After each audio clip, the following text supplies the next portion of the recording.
Everybody ready to go? All right. That means we're bringing the Health and Human Services Committee of the Wayne County Commission to order. Good afternoon, everybody. Mr. Clerk, what's up first? Roll call. Commissioner Marecki. Commissioner Daub. Commissioner Dobb is excused. Commissioner Anderson. Here. Commissioner Baker McCormick. Here. Commissioner Killeen. Present. Chairman, you have a quorum present. Okay. Next item B, approval of the June 11th, 2019 meeting minutes. Pleasure of the committee. So moved. Any additions, corrections, changes to the minutes? Hearing none. All in favor of the motion, please say aye. Aye. Opposed? All right. Mr. Clerk. Next item C, unfinished business. There's none, Chairman. Okay. Next item D1 under new business, approval of the appointment to the Detroit Wayne Mental Health Authority Board. Okay. Somebody introducing this, or? And I didn't get a hold of anybody. Do we have the nominee with us?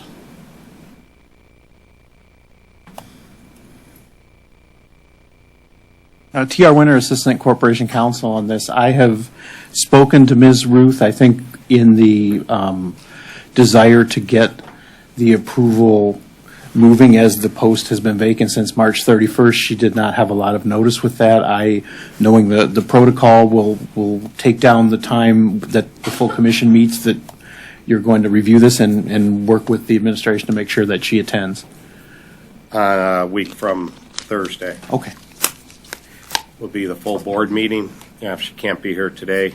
No, It's on Tuesday. Tuesday next week? We'll get you the date. Okay. Whatever, that It's sounds the good. holiday Yes. next week. Oh, so it's next Tuesday at 10 a.m. Okay. All right. I will relay that. And I have spoken with July 9th. Ms. Ruth as part of this process and spoke with her. Wait a minute. Wait, whoa. What was that? July 9th. July 9th, Tuesday. For full Which board. is? For full board. A week from? A little bit over a week, but almost. Week from Tuesday. So it's almost 2 weeks 2 away. weeks. Ah. July 9th, apparently. Okay. So staff looked at the proposed nominee. That was you, Mr. Albrecht. Does the nominee to the board fulfill all the requirements of the mental health code? Chris Albrecht, Wayne County Commission, yes. Okay. Do you have anything to? I can add that when the cycle of appointments for this year is done, that all of the county board members will be compliant with the requirements of the mental health code, that there be the correct number of primary and secondary consumers, and that there will be the representative for the substance use disorder committee per the mental health code. Okay, we got a resume of hers. Is there anything you want to add to why Ms. Ruth is the? In talking to her, I've talked to her several times, and in this process, she is very enthusiastic. She has a very good personal knowledge and involvement with mental health issues, and she also brings, I believe, primarily skills in reaching out to the community, both in general and to the mental illness and substance abuse population. Her main employment thing is when various companies or entities have such things as jobs in Detroit at the new Chrysler plant or things like that. She is one of the people that goes out and publicizes that, and then does the screening that's often provided by government support to both private and public enterprises that are doing those to try to get people from a certain area or with certain skills to apply for these jobs. Yeah, I do see she has a long history. Let's just put it all in communications Yes, that is. that she's done in various levels. Okay. Committee members, what's your pleasure here? I'll move approval, especially if we can meet her on the 9th or whatever it is. Whenever that is. Yes. 2 weeks from today. That's correct. Yeah, okay. So it's been moved. Is there any support? Anderson. Didn't you? I did. Oh, you did? Yeah. Yeah, I'm half asleep, okay. She's joining us at a very interesting and critical time for the Mental Health Authority, too, as we're going through system transformation and looking for our partner to partner with on the medical side so that we have integrated care that we're offering. So it's a very interesting and exciting time. Let's hope it's exciting. Oh, my goodness. Okay, it's been moved and seconded. Any further questions from committee members? Hearing none, all in favor of the motion, please say aye. Aye. Opposed? Any abstentions? All righty, thank you very much. Thank you. Mr. Clerk, what's next? Next on the addenda, item D2, approval of a 5-year comparable source contract with 2 one-year options to renew with eClinical Works LLC. Okay. We have had this contract with them previous.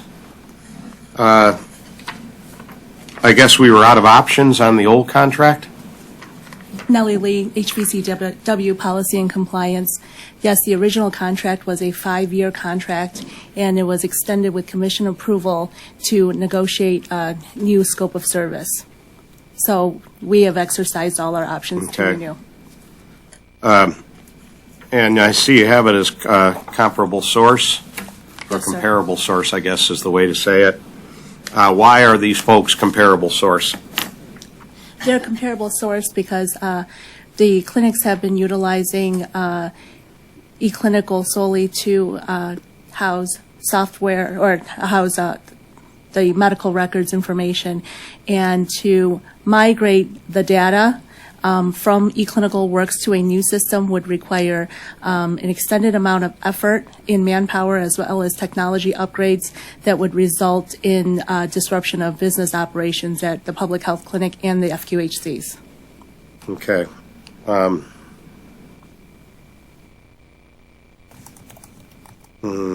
Okay. Is this proprietary software that they use? It is a license use agreement, so whomever entities licensed with eClinical Works holds a license to use that. It's not an exclusive license. Okay. However, the software is tailored to Wayne Yeah. County's needs. Okay. All right. Do you have anything to add to this? Questions from committee members on this? Commissioner Marecki. Thank you. You mentioned as far as updates and keeping to change a company, how are they like with updates? Are we going to be stuck at some point where they're way out of the norm of what's going on? I mean, do they keep everything updated, and is the system? They do, and they work with our DOIT to Okay. ensure that the systems are upgraded and have the technology or, the comparable technology with other medical clinics and similar situated clinics as well. Okay. There are written in the scope of services regular updates to our software as well that occur at least once or twice a year. Those are the larger updates, and then throughout the year there are smaller system updates similar to the ones that you may receive on your computer that says just a small upgrade before you shut down, but they do have a larger upgrade at least once to 2 times a year. Okay, so we don't get stuck years down the road. Right. Spending Yes, and that happens $60 all, million right. on a new Yeah, and system. usually they schedule it and it's after hours and, it's, so, my experience has been it's a very smooth process whenever they do their, system updates. Okay, thank you. Did you want to add anything? No. Okay. I'm Sam Haddad. Yeah, you got to hit your little. This one? There we go. There we go. Okay. My name is Sam Haddad. I'm with HVCW. Just to add a couple more things, they have over 400 clients worldwide, and in the state of Michigan, they have 28 clinics. So when we get the upgrade, we pretty much, with the business line up with all the other FQHC in the state of Michigan. Okay, great, thank you. Okay. Commissioner Baker McCormick? Thank you, Mr. Chair. So this is a comparable source. Is there other companies that do the same thing that this company does? And Yes. Okay. There's plenty of companies that do the same, they have the same product, but again, this specific product is tailored specifically to Wayne County business. okay, and so the cost to switch out or to use another vendor would exceed, I guess it just doesn't make business sense, basically. That is correct. That is correct. Okay. And for the amount of, or I guess the jobs that this creates, do you have any information on that? How many jobs in metropolitan Detroit? Because I see that this is out of Westboro, Yeah, the company. Their headquarters is at Massachusetts. I think basically most of the support that we get, the technical support, is mainly remote support, unless it's needed to be on site when we have a new enhancement or new updates, a major update like we did with the dental unit. Other than that, we basically communicate with them via, phone or a portal, front-end portal, this kind of communication. Okay. So there's no Michigan jobs in this, or Wayne County, or No, this is all? all okay. remote, yeah. Okay. All right, thank you. Does this help us communicate with other FQHCs or for passing this data around? Yes, that is correct, because right now what we are working on a new product that it's implemented in the other FQHC statewide, utilizing a new software called Azara, which has pulled the data from the current system and compared it to all other clinics statewide and make the comparison, based on the data and all over the clinics. And do you have the need to be compatible with the mental health authority as well? So it's more and more we go into integrated health. That is correct. I mean, they have a feature inside the software, which is we can produce the 837, which is the mental health file that we can upload and send it directly to the MHWin one. And so we don't have to do a dual entry. We can do all the data entry in eClinical, and automatically the file could be submitted to mental health and get reimbursement. And we're currently doing that. That is correct. Okay. And you're happy as can be with eClinical works. eClinical works. You're happy as can be with them. From my side, I Yes. am, but I leave it to Carol. Well, that's just a question for the record, since it's a comparable source. Right, yes, This no. is all on you. Yeah, for the public health functions, it's been, certainly very, very compatible, very adequate, yes. Okay. For the FQHCs as well. Say again? For the FQHCs as well. Okay. Pleasure of the committee.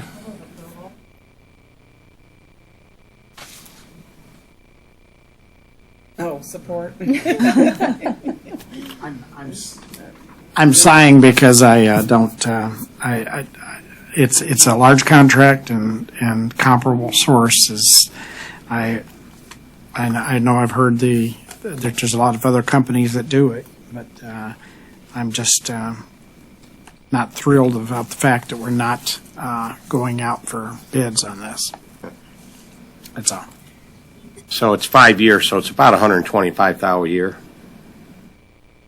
more or less. Yes. Yeah. Commissioner Marecki. To Commissioner Anderson's point, even if we went with another company and decided to bite the bullet and maybe in the long run be cheaper, we would have issues with compatibility with other surrounding areas then, right?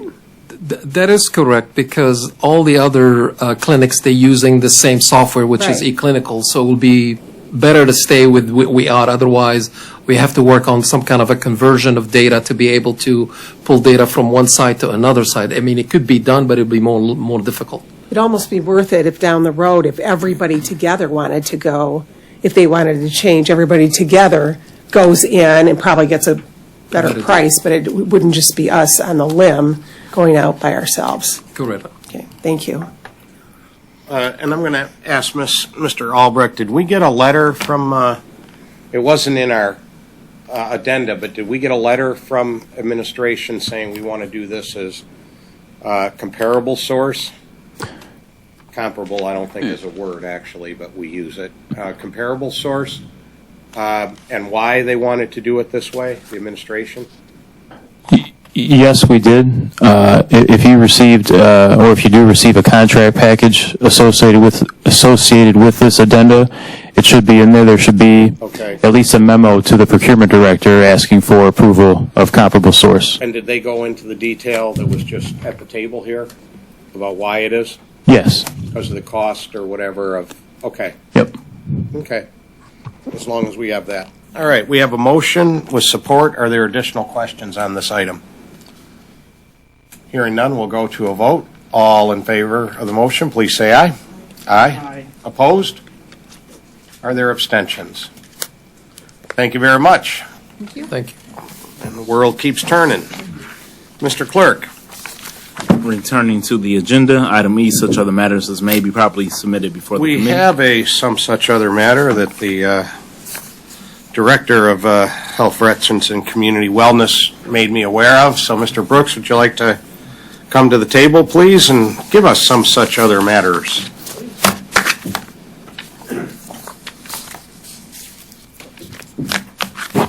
Thank you, Mr. Chair. Dave Brooks, Director of Health, Veterans, and Community Wellness. I am very pleased to introduce our new Director of Veterans Services, Kwesi Betsare. Sorry, I'm going to pronounce it differently every time. Kwesi joined us a week ago, so this is his second week on his job. Be gentle, if you would. And comes to us after a very long When are you going to get off Adams? No, Yeah, that's all right. right. Keep going. Comes to us after a very long and distinguished military career, 28 years, I believe it was, in the Army, left as a major, number of different very interesting assignments with the Army, a little bit in the private sector. Since then, we recruited him away as the administrator of the DaVita Dialysis Center over in Cass Corridor. I think it's called Midtown these days, but I still call it the Cass Corridor. So has some background now doing both clinical and human services with a very indigent and vulnerable population. And again, joined us a little bit more than a week ago, so is orienting and getting up to speed regarding the services that we have, some of the challenges that he knows he's going to have to prioritize, and getting to meet a number of people and to start making a big difference here for a very important part of our county. So, Kwesi, I don't know if you want to make a couple quick introductory comments, and there may be some questions.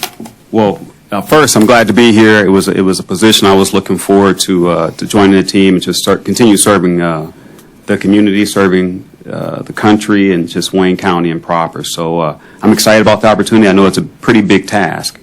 What I've discovered just in my time. Relocated back to Michigan in 2015, I discovered there's a lot of underserved folks here, and specifically for veterans. So I just want to be a part of that solution for finding the right fixes for a lot of folks.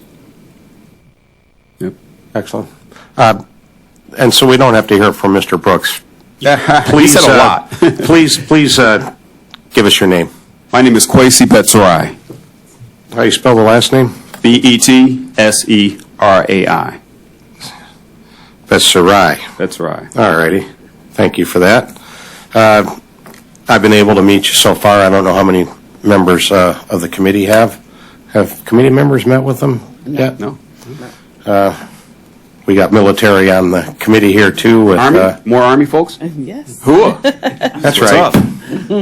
That's right. I'm with the Army. Some of those other service, they get a little big in there. Yeah, like the one in the back of the room, the commissioner from downriver who is big on that subset of the United States Navy. Yeah. I think that's what they are.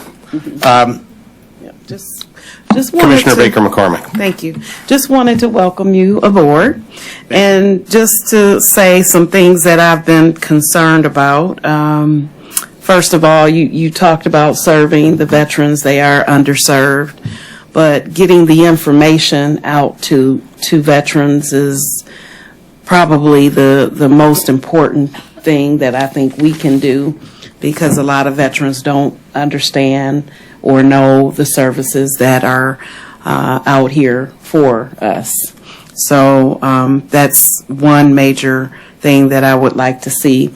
And also tracking of veterans.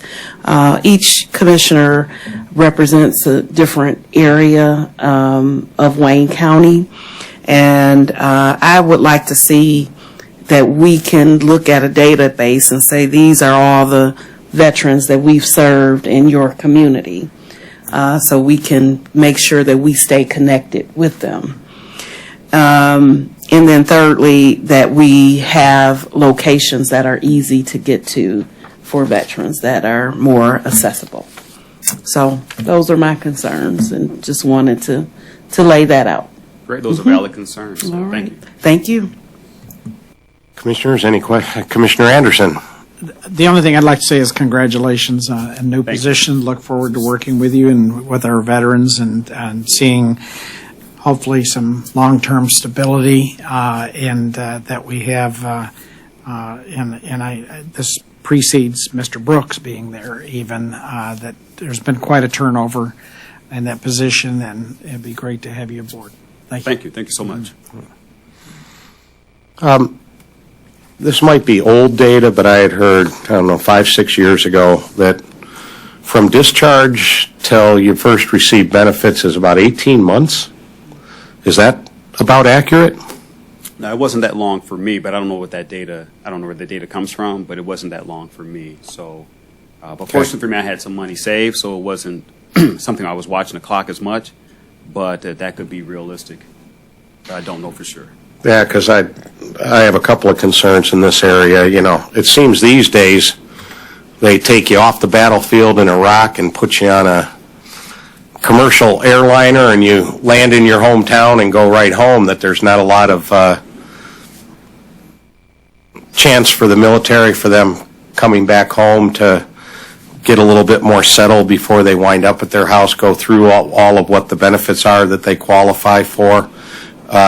To me, that seems like a rushed process to get people home too quick before you get them used to a little bit a cushion back to civilian life, given that it's a lot different kind of a thing for soldiers now than it was in Korea, in World War II. It's a different kind of thing when everybody's living with an IED can go off at any time. And when you're living with that constantly, right? They used to say that war was a few minutes of terror separated by long periods of boredom. But apparently that's not the case anymore for our veterans over there. Our service people over there are living more and more in that kind of terror all the time. The other thing I'm concerned about is the suicides by veterans. And there was a number that I had heard, something like 28 a day in America. But I also heard a presentation from a guy from the Pentagon who said that's probably low, that study was based on a 10-state study, and they're not sure that it really captures what's going on. The other interesting thing was most of those are Vietnam-era service people. And he was saying that there's kind of like a 30-year lag until the suicides really begin to show up for veterans. And what he was encouraging at this conference is that public policy people start planning now, because, Iraq War from the 90s and whatever, he's saying there's going to be a big surge coming in 2025 to 2035 as people get into that 30-year window out from their service. So I'm just mentioning that now, don't want to go into it, but he was saying we really need to prepare for this in public policy. So if you could take a look at that, I'd be interested in any ideas you have as to how we can deal with that issue here in our own backyard, if indeed you find that's an accurate, that accurately says what the case is today. And if that is accurate, we ought to be thinking in Wayne County how we can best serve if we know it's coming. Right. Be prepared, not wait till it happens and then go, oh, geez, my budget and all that kind of stuff. So those are two things I would raise. Thank you for being here today. For having me. Yeah, are you planning on knocking on doors for commissioners you haven't seen yet? Or do we have to come over to Adams if we can find it and then go up that exciting elevator to I'll tell you, if you guys will 42 have or me, whatever. I'll be over here. Okay. So, commissioners, so thank you very much. Congratulations on the new job. Thanks so much. Yep. Thank you. Does anybody else have any other some such matters for today? Hearing none, Mr. Clerk? Item F, public comments. Any member of the public wish to address the Health and Human Services Committee? Any member of the public? Any member of the public? Hearing none, Mr. Clerk? Item G, adjournment. Okay. Without objection.